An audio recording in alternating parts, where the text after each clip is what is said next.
Hello and welcome to my latest video.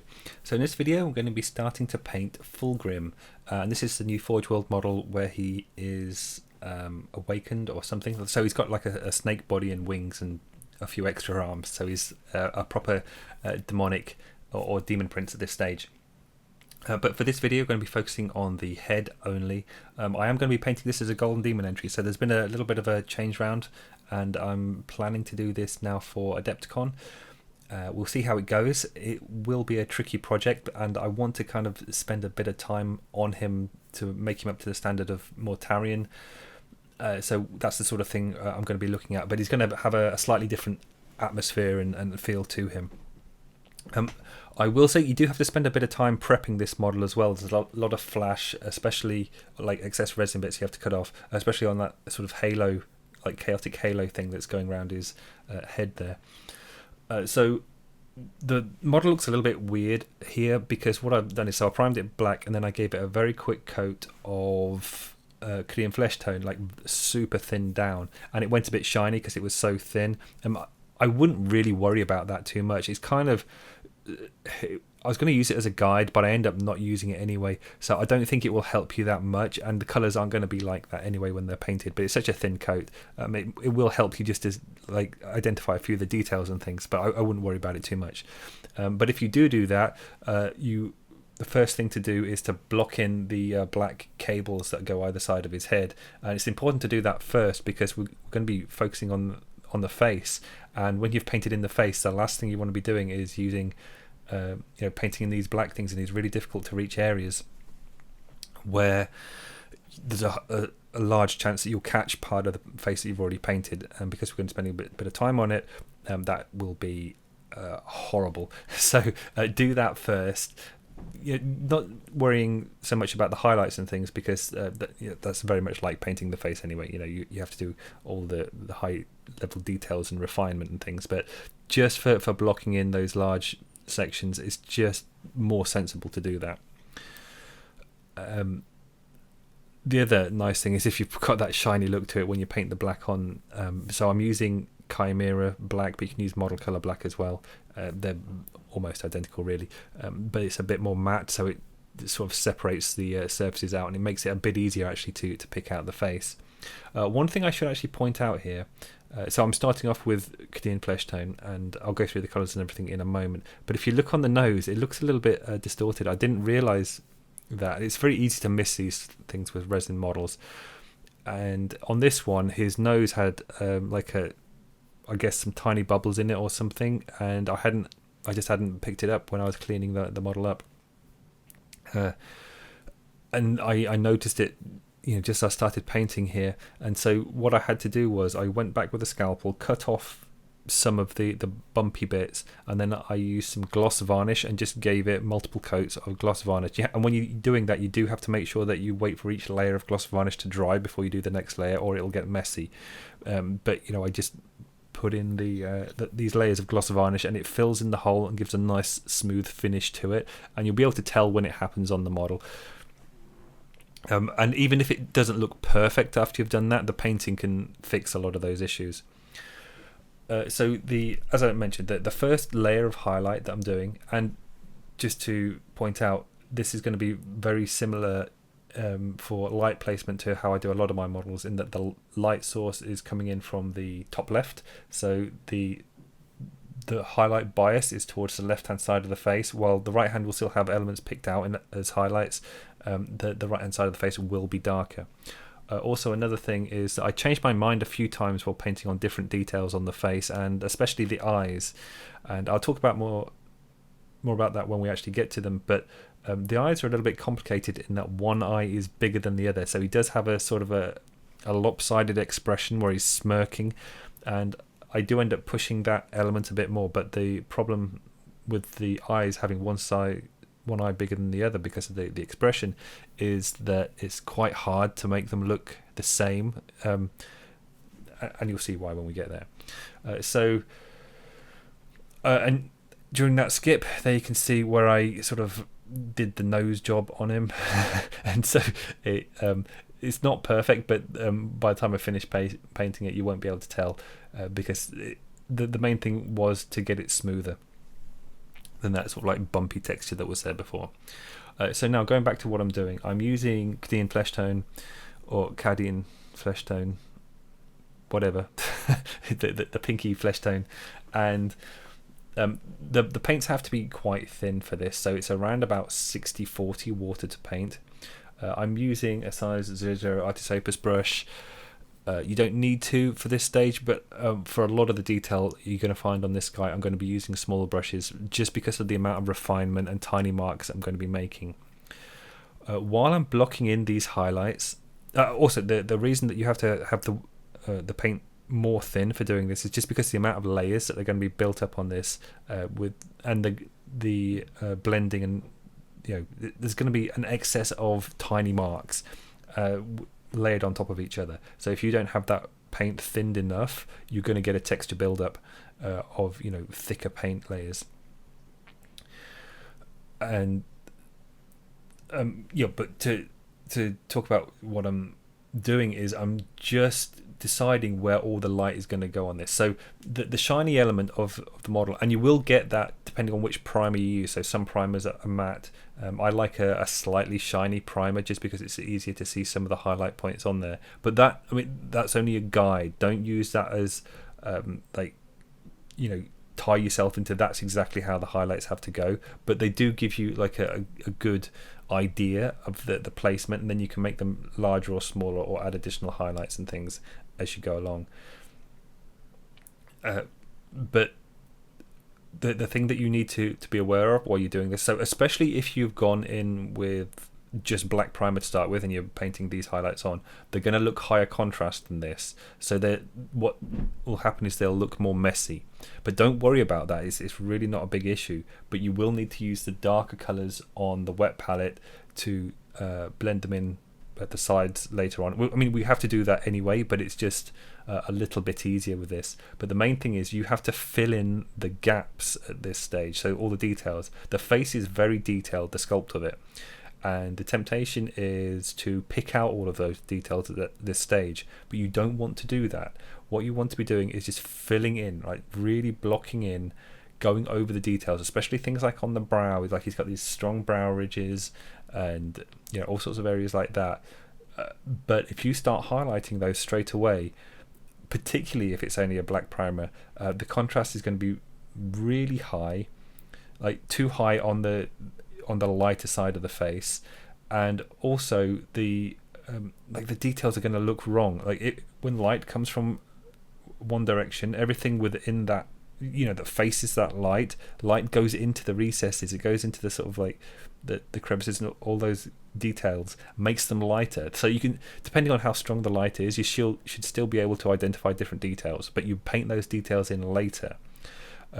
You need to get the highlights down first for this, and don't worry about them being super smooth, like blending at this stage. You can see like on the lower jaw, and it gets better and worse at various stages as well.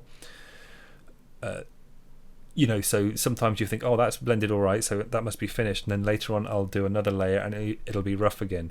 Don't spend too long making anything look neat at this stage, because it's a long process and you have to keep working on areas, and sometimes what you think is you're going to be going backwards. So you can see there I've just filled in underneath the cheekbone, and there's now less contrast, and you'll think, oh, the cheekbone doesn't look as good anymore. I preferred how it looked before the you filled in that shadow area. But as I add more highlights to it and take the cheekbone lighter, that contrast will come back. You just have to keep all these things in mind when you're painting this, so it kind of like it gets worse before it gets better.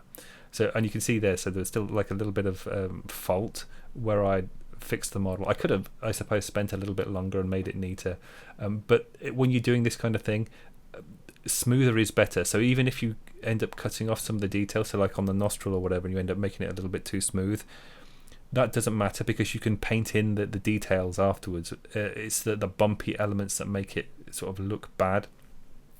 So I strongly suggest, when you're getting sort of Forge World models, that if when you're building them and you're prepping them, look for some of these faults, because you do have to fix them. You can see as well, there's another one there. There's a little air bubble on the horn on the right hand side, the tiny horn on his forehead. But I don't mind that too much. That can be turned into an element of detail on there, and it's just something to pick out on the model when I paint it. But things on the face has to be quite nice, so try and make it nice and smooth. It is a bit tricky, because what you tend to do is you want to make everything look symmetrical. So when you look at the face there, it looks kind of strange, because he's got the strong crease on the left hand side and there's no crease on the right hand side of the element that comes down just from the nostrils. If you look on the left hand side, as we look at it, there's that sort of very strong crease. Now some of that will be because the light is coming from the left hand side a little bit from my lamp, but really it's not sculpted in deeply on the right, and again that's to do with that smirk that he's got a sort of a superior looking smirk going on, but it kind of like it messes with you a little bit. For naturally when you're painting it, you just kind of like, oh, I want this to be symmetrical because that's how that will make it look better, but it's not true. You want to get that facial expression in there. So you're kind of like you're fighting your painting habits while you're doing this. But that is something to that's really handy to actually learn, because when you're using light volumes anyway. Whereas if you're painting in more of a Games Workshop style where you're picking out edge highlights, then making things symmetrical works a lot better, because you're painting everything to the same sort of standard, the same detail, and it all looks the same from every angle. Whereas this, it'll look lighter or darker depending as you rotate the model around and things like that. So you really have to then pay attention to how those details will look on the model from particular directions. I do end up actually painting additional details onto the model. So you can see here where on the brow, where just above where the nose hits the brow. So there are some little details there, but while I'm painting it, I think I put 2 sections there, and then at the end when you see it, it'll go into 3 parts. There are subtleties in it. Sometimes I think when they're sculpting these, they can put in subtle details that are sculpted on, and then as soon as you put a layer of paint over it, those subtleties vanish. You can't see them at all. So don't worry too much about those subtleties, but it might be worth getting photos of the model before you actually start painting it to give you a guide, because what happens is the sculptors are actually very good at creating, putting on these details and these subtleties in the facial expression. And if you lose those a little bit when you're adding the paint layers, when you come to refine the details more, if you look at the original sculpt, you'll be able to see what the sculptor had in mind and then paint them back in, and it'll look a little bit more expressive when you do that. So to go through the colours here on the wet palette, it's quite simple. So I've got Cadian Fleshtone. There's black in the bottom left. Now the black is just there as a rubber. Or also I'm going to be working on the eyes and things, but don't worry about the black too much. So it's Cadian Fleshtone. That's where the majority of the work has been done on the model at the moment. Above that is Cadian Fleshtone mixed with Xereus purple, and then above that it's more Xereus purple and less Cadian Fleshtone. So it's basically getting darker, but it's a bit more purpley, and that's going to be working as the majority of the shadow work on the face, and that will also translate to the rest of the skin when I paint it as well. So it's important to keep the same colours, although there is some variation on like the lightness of how light the skin would be depending on which body part it is, but it's not worth worrying about that too much at this stage. But you can see around the eye sockets, the eyes themselves, I've covered the whole area in with these darker mixes, the shadows. So we're not using black shadows. You're not leaving the black primer at any stage. And that's why I said not to worry too much about using the Cadian Fleshtone airbrush like zenithal highlight as we go over it. And you can see these are watered down even a little bit more. So when I started using the Cadian Fleshtone, I said about 60-40 water to paint. But you can see on the 2 darker shades, it's probably closer to 70-30.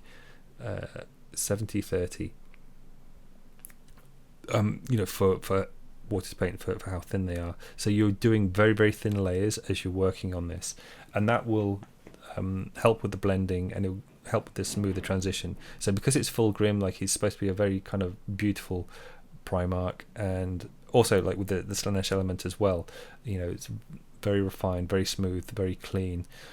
That's something that I'm going to be trying to capture while I paint it. It's also worth bearing in mind, so remember, I'm focusing on the light hand side, and you're going to see most of that, but you need to paint the right hand side of the face as well. It's not quite as easy because it's covered a little bit by the neck guard there, but it's also easier because the majority of the right hand side of the face is in shadow, but you're still going to need to pick out the details, and but you're going to be using the majority of the top 3 paints on the left hand side of the wet palette.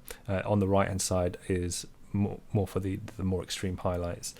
Also, kind of bear in mind as well that because this is heavily zoomed in and the light is so strong from my lamp, it can sort of bleach out some of the details a little bit. So some of the marks I paint on with the subtle marks for some of the features and things, they might not show up as well as they do in the flesh, but hopefully you'll be able to see the brush work and get a good idea for it anyway. I do end up later on painting in a few of the details on the right hand side of the face that aren't actually sculpted on there, because I think what will happen is people will look at it without the details being there, and they'll think that I've missed parts or I've not painted it right. And I thought it looked a little bit better, but the left hand side of the face definitely will look different to the right hand side.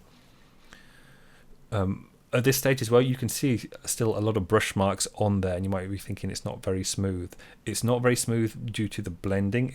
It's not that there's textures on there. So anything that looks a little bit rough, or like I haven't painted it very well, that will become smoothed out with the additional glazing and additional paint layers as we go along. But it's more important to get the position of the highlights and details before you get to that stage. Don't rush through the light placement and the detail placement on the model just to get to the blending. I know the blending can be fun, and that's what sort of makes the model look good in the hand as well. Like a very rough model can look great in photos on Instagram or whatever, especially if you have it slightly out of focus. It'll make it look blended, or if you have a black background, it always looks more blended that way than when you see it in real life. But when you actually see it in the flesh, it's the very fine refinement that kind of like elevates it up, and it's not always that obvious to see in when you see the photos.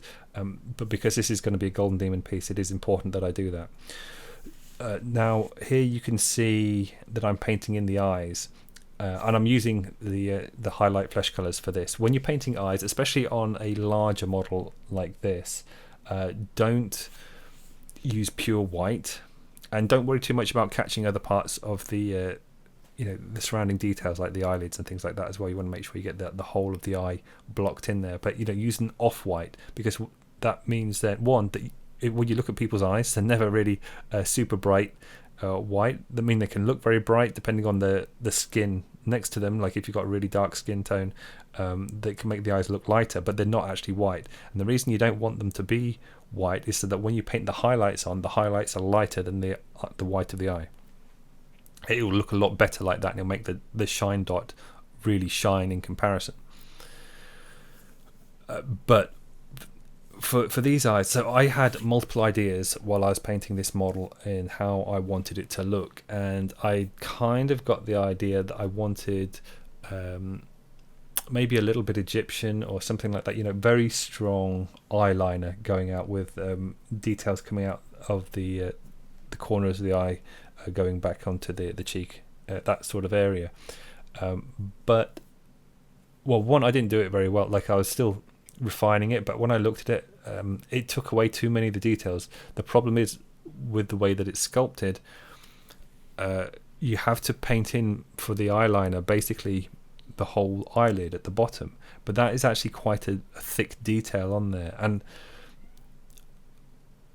I don't know, maybe I could have practiced a little bit more and made it look a bit better, but it started to get like a weird look to the face anyway. So I then went back after I looked at the photo, and I decided to go for like jet black eyes with a shine on them, and I think that worked out a lot better. But I'll still like talk you through the eyes here. It might be that you can do a better job than I did, or that you like the way it looks at this stage or whatever. So don't worry about it too much. But as I mentioned, painting eyes, don't paint them white, paint them off white. It doesn't have to be like the flesh color, but it's just easy to do that. And I intended at one point to paint some coloured eyeshadow on as well. I thought that would be pretty fitting for Fulgrim, and I'm not entirely sure that I won't do that still at this stage. So there's definitely some refinement additionally done at the end of the video when you see it compared to some of the painting, but it's all just doing the same stuff that you're going to be seeing me do here anyway. But I want to make the face look very unique, and especially for Fulgrim, because he's such a, like, his personality is very show off, very superior, very arrogant. I kind of like the idea of him wearing like makeup and things like that, especially as a demon prince form. He must have some sort of ego going on, and he wants to be seen as better than the other Primarchs. The hardest part actually to paint on this model, and I still have to tweak it again by the end of the video, is the neck here. I was a bit disappointed to find that the head is not separate from the neck guard, and it's not a huge issue because you can paint it with like the stippling motion, but if your painting style favors more strokes, layers, then it's a lot harder to get those movements in there. So it's probably worth, if you're going to paint it like that and you want a certain look to it with the brush marks that you make, painting the neck in first using the colours, and that will help then work as a guide for the colours that you're using on the face. As I mentioned, I am using the size 00 Artisopus brush, and the benefit of that is, when painting the neck as well, because it's a thinner brush, any thin brush, it's going to be a lot easier getting into some of these recessed parts on the model.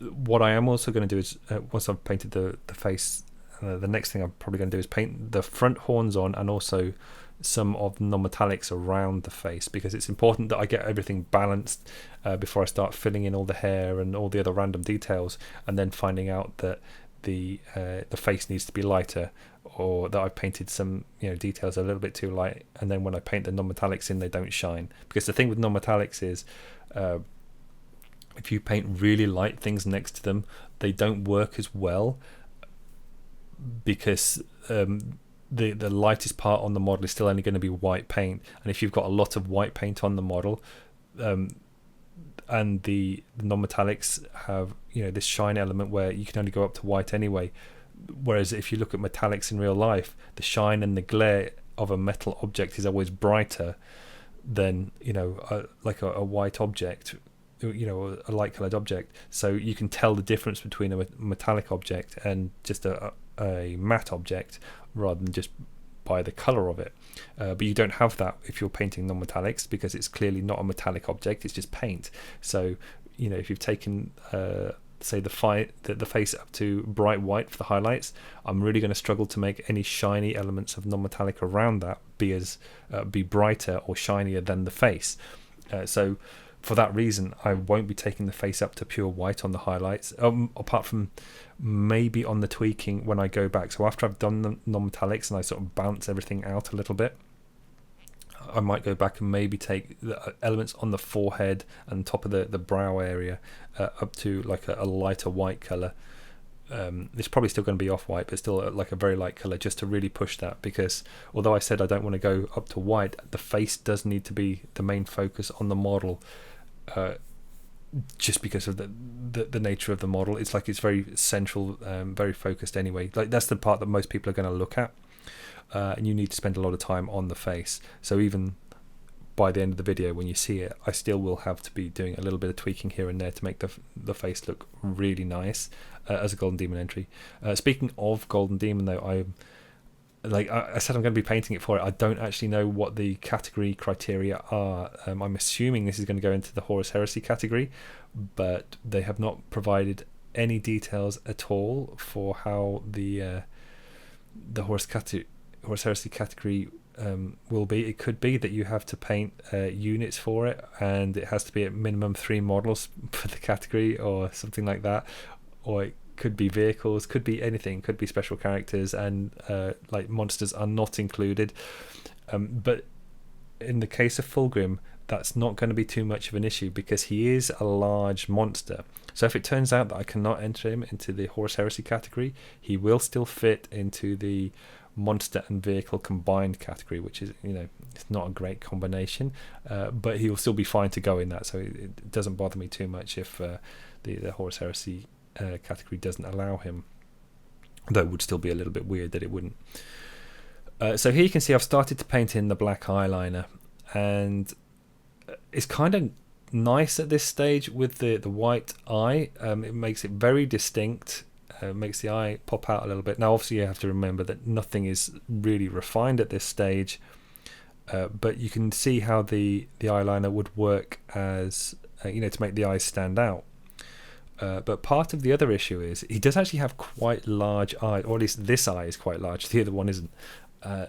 And when I paint in the iris and the pupil and things, it almost looks cartoonishly large, and I don't know, I just wasn't happy with the overall look to it. Like the kind of the expression that I wanted to capture on him just wasn't there. It might have been a case of I just had to spend more time refining it as well, but I'm more happy with it, the direction that I go in by the end of the video. Here you can see I'm just painting in a highlight on... Oh, and by the way, so I only talked about the colours on the left-hand side. And if you look at the top left-hand side, you can see it's the same... There's a darker colour. That's the same mix again. That's Cadian Fleshtone, Xereus purple, but this time I've added a bit of black into it as well for the very darkest shadows. I'm also going to paint in the eyebrows black. Now that also messes up the eyeliner a little bit, but they're not going to be painted in black with the intention of keeping them black. They're painted in black with the intention of painting white on top of them, just so that there's a little sort of shadow element between the eyebrows and the forehead, because the forehead's already very light, and because his hair is going to be kind of like an off-white colour. When I paint in the eyebrows, if I paint those as an off-white colour as well, or even just as white, because it's so close to the skin, it's going to be quite hard to see them. So I'm painting in a black element first, and then painting in, like feathering in some very tiny little marks, and then I'll be going over that. I think I miss it out of the video, but I go over it with white paint, just very carefully feathering in. It's the same movement as I'm doing with the black paint, but it will make the eyebrows stand out separately from the skin there. But just be very careful when you're doing this, tiny amounts of paint on the brush. So you load up the brush just on the tip, and then you rub the excess off either on a kitchen roll or on your thumb, or something like that. So now you can see me painting in the eyes. I suggest normally when you paint in the eye, so you're painting the iris and the pupil at the same time, just a big black blob, and put a dot in first. It'll look a little bit weird, kind of like sometimes when anime does characters, they have tiny little pupils and irises on a big eye, and it will look weird for a start, but the idea is if you do it large enough, then you can go back in with the colour and paint in the iris, and that'll as a circle line or semicircle line, and that'll leave a black pupil in the middle, which works pretty well on this. I had an idea, and I was going to paint it with him having yellow eyes. So here it is, tied it up a little bit, and I've got some Uriel yellow on the wet palette there, and all you can see excuse me, you can see all I'm going to do is just paint in a very fine little line, and it's reasonably easy. I mean, I would strongly recommend that you put a headset on, or like have some sort of magnification on your glasses, or whatever it is, just to see this a little bit more clearly. But you can paint in that sort of line there. And the thing is, when you're painting eyes, the top of the eye needs to be underneath the top eyelid. Don't just paint a circle. So you're painting like 2/3 of a circle, pretty much, and the top part of the circle goes under the eyelid. But there you can see I went back, I just put a white dot on the black. I decided I didn't like the yellow, not on this side but on the other side. I couldn't make it work because the eyelid covered more of the eye, so I couldn't paint the line. Like, it covers the bottom part of the eye a little bit, and I couldn't make the eyelid, or I couldn't make the iris visible due to the eyelid. Here I'm just painting in the lips. They're bright red for a start, so I'm using corn red. It looks weird when you paint them in like this, like he's wearing lipstick. It's not a bad look, but you need to put in highlights after this. So he looks, quite strong with the features, with just the bright red lips at this stage. But when you put in the highlights, it kind of like dulls it down quite a bit. So. Especially because the red is quite a dark color, and because there's so much light hitting the top lip, it creates like a really high contrast line between the two, and that you leave the top lip just red, leave it dark. It's the bottom, and you can see as the light hits it, you can see how the light hits like the top part of that lip and creating the highlight area. And when I paint that in, it sort of like tones down how bright the red is, and also creates a bit of shine, so it separates out the surface texture of the lips from the skin a little bit, because the skin looks softer. You can see with the eyes though, I mean, they look terrible at this stage. I was a bit I was struggling just because the eyes were so different with the facial features, the expression between the two. And the other thing to keep in mind when you're painting eyes is you have to pick a direction when you're painting them. You can't paint each eye individually, really, or rather you can paint one, but then the other eye has to match it. And it can be a little bit annoying for getting the direction right. Also, I did realise that when I was painting it that I hadn't. So the rest of the model at the moment is still in the box. I haven't cleaned it up or stuck it together or anything. And I checked the official model, and I think the face looks down a little bit. So if you've got the eyes looking straight forward, it means he's going to be looking down when you put the model together, and it's all glued to the base, which is not necessarily a bad thing, but generally I think people like to be able to look into the eyes directly when they're looking at a display piece. I mean, not always, and it depends on the composition and whatever you're trying to achieve with the piece, but it's just easier to see the eyes anyway when they're looking at you. And this, I've got the highlight wrong on the light placement. Actually, I said I went over the yellow. It looks like it's still on the right hand side. I don't know what's going on there, but anyway, the highlight line, the highlight dot on the right eye, it's not in the right place anyway. And people will struggle with this because also when Games Workshop paints Space Marine helmets, they paint like the lenses. There's always a highlight to the front and a white dot at the top left or the top right, depending on which eye it is. So we've got like a high contrast line. So it's how they paint gems in general. So they're black in the top right, and they go through a color transition down to a highlight in the top left, and then a white dot right in the middle of the black area. And that's just how people end up painting eyes on all their Space Marines, pretty much, unless they're doing a OSL glow.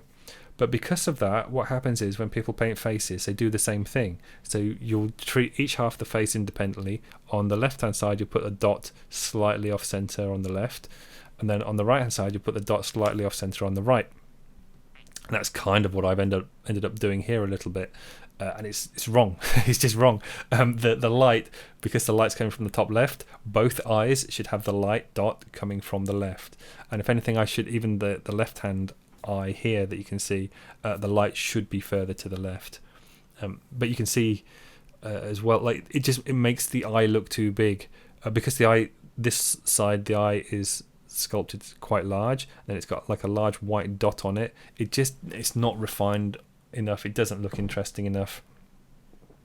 I could have spent a lot more time making the eye more interesting, but at the same time, I know that Andy Wardle painted a Fulgrim, not a Fulgrim, the Chaos character, something the Magnificent, anyway. So he's another Slaanesh model, and he painted his eyes in pitch black, and I really liked how that looked, because when I painted my version, Sigvald the Magnificent, there we go, when I painted him, I painted the eyes in normally, And like, I like how I painted the face or whatever, but I just really liked how Andy had done the eyes with the black, and it's a lot easier, and it also makes it look more alien as well.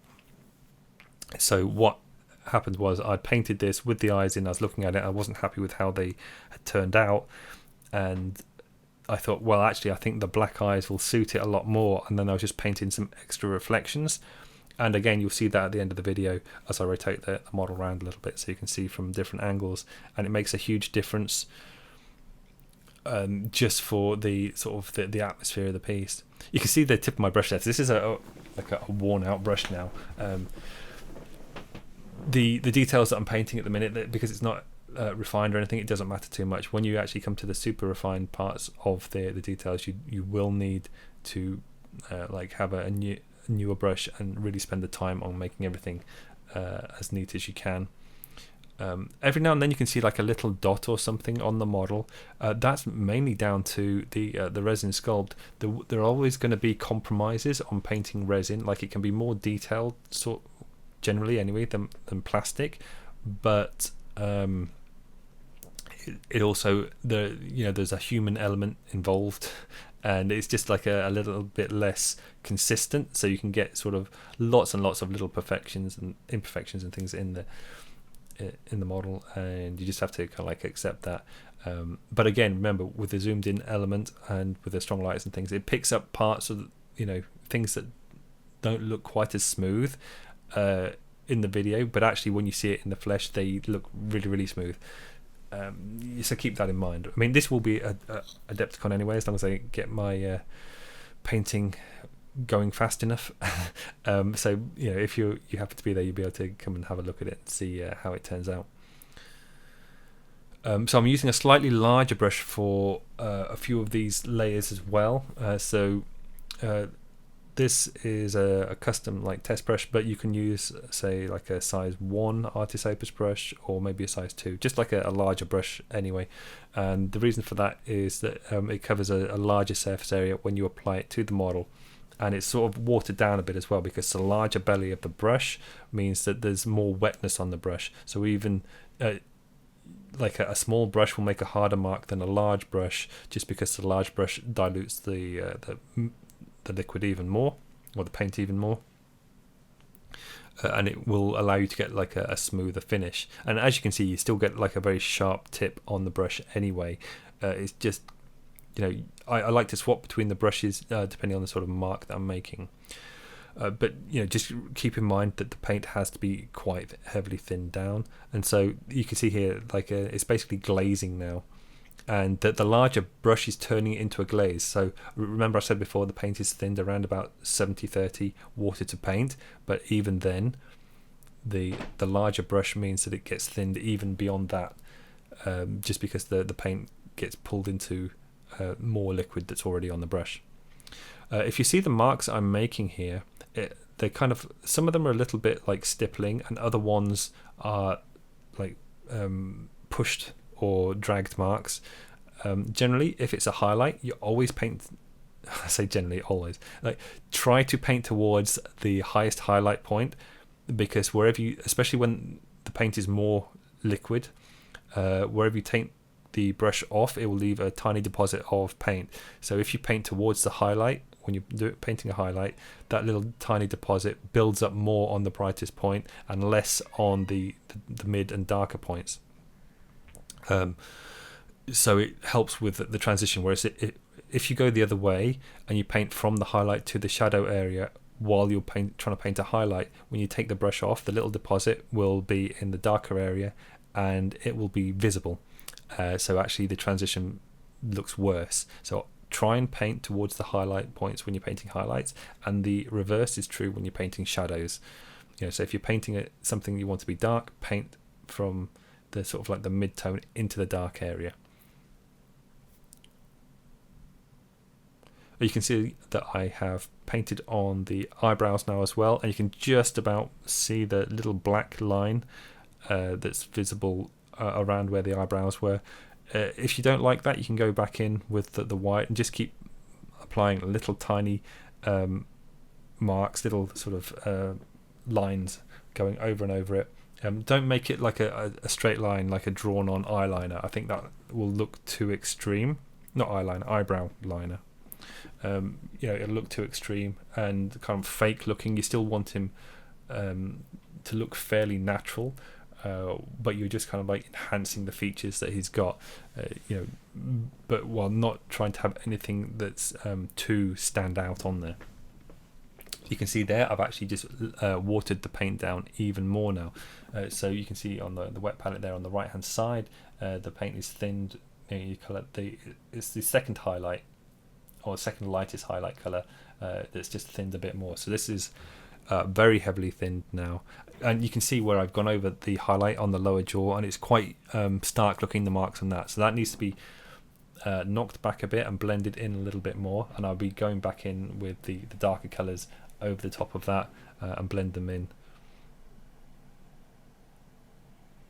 I think I may have got a couple of those colours actually. So you saw I took some of that off the one down from the left, so it's not quite the darkest of the face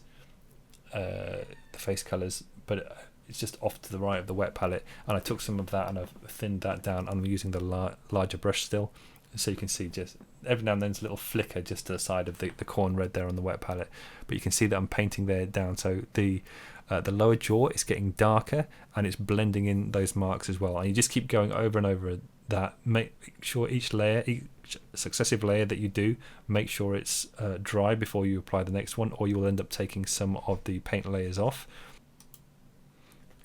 But just keep going over the layers, and if you find that it's gone too sort of flat color, then you go back and glaze in some of the darker colors. So remember, glazing into the shadows if you're using the darker color, and towards the highlights if you're glazing downwards. Also try and keep the lower jaw to be a darker skin tone. Although it wants to be a highlight, so there's going to be a certain element of bounced light reflecting up onto the lower jaw. You want it darker still than the bright points and the highlights, so on the cheekbone and the forehead here. So you can see I'm just pushing the highlights there now. I actually am taking them, there was like one little spot on the cheekbone. I tried to get the cheekbone as sharp as possible, so there's a little white spot on the cheekbone there, and I pushed one into the recess on just kind of like the inside of the eye next to the nose. You can just about see the white here as well, but these all need to be sort of tweaked a little bit, I think, just for to refine them a bit. So this is where I got to from basically the painting on the video. You can see the eyes look awful. They don't fit sort of at all with the theme.